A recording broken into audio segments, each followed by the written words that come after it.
berubah kembali ke lapisan nol. Bayangkan bagaimana ekspresi mereka ketika melihat sepiring makanan yang tidak tersentuh. Apa ekspresi mereka? Kedua orang itu langsung mengerti maksud orang tua itu. Jadi mereka memilih sepotong kue sebagai penyampaian informasi. Tapi seiring dengan turunnya platform, orang-orang yang kasar semakin banyak. Dua orang berusaha melindungi makanan. Mereka hanya bisa terus-menerus melakukan serangan bersenjata. Dengan cepat, platform itu turun ke bawah 100 lantai. Situasi yang mengerikan pun muncul sepenuhnya. Di sini, di mana-mana terdapat mayat yang mati kelaparan. Dan pemandangan saling membunuh satu sama lain. Saat itu, suara jeritan menyedihkan tiba-tiba terdengar. Terlihat seorang narapidana sedang memeluk seorang wanita. Segera setelah itu, dia menikamnya dengan keras hingga mati. Melihat hal ini, tokoh utama segera berlari untuk menyelamatkan wanita itu. Namun dengan cepat, tubuhnya yang kurus segera ditindas sepenuhnya oleh narapidana. Sementara itu, si tua juga berada dalam bahaya. Karena lawannya sedang memegang pedang samurai sepanjang 2 meter. Pada saat krisis, sebuah kepala manusia tiba-tiba bergulir mendekat. Akhirnya, kedua narapidana itu dibunuh oleh si tua. Dia juga berhasil menyelamatkan pria itu tepat waktu. Namun keduanya sudah terluka parah. Mereka dengan susah payah merangkak naik ke platform.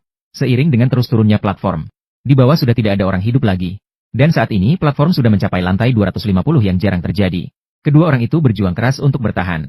Entah sudah berapa lama, platform ternyata berhenti di lantai 333. Sepertinya ini adalah akhir dari penjara. Tiba-tiba pria itu sepertinya melihat sesuatu.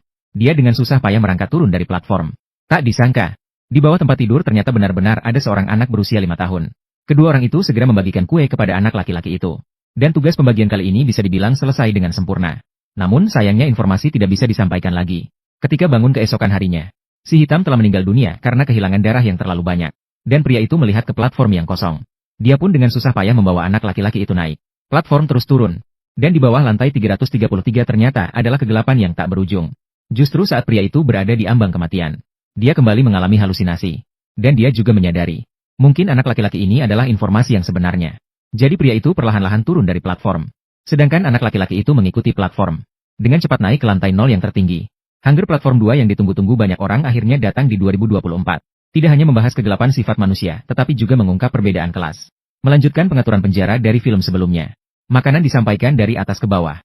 Jika orang-orang di atas makan terlalu banyak dan membuang-buang, maka di bawah hanya bisa saling memakan. Namun karena ada protagonis dari film sebelumnya yang melawan, sekarang di penjara sudah ditetapkan satu set hukum makanan. Setiap orang yang masuk penjara harus melaporkan apa yang mereka suka makan. Setelah itu setiap hari hanya bisa makan makanan yang dilaporkan. Jika makananmu yang malang dimakan oleh orang-orang di atas, maka hari ini kamu tidak akan mendapatkan makanan. Orang yang memakan makananku mengabaikan hukum, mengapa aku harus mematuhi? Ini akan kita tangani besok. Apa?